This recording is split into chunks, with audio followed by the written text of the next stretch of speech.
In today's video, we'll be showing you how and where to view your winning history. So once you have logged into your account, you'll click on your name and go to My Bids.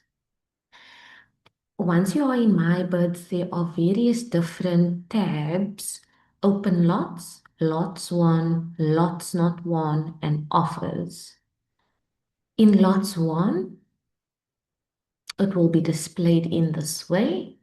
You will see there's an arrow pointing to your right hand side in the blue strip. Click on lots won.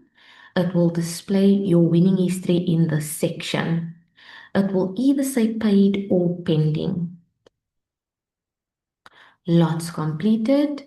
It will also display your bidding history and winning history in the section over here.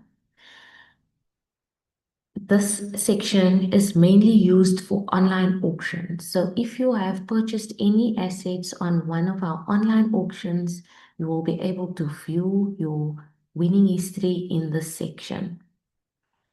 If you have won assets on any of our make an offer events, you will be able to view your winning history under offers. Thank you for watching.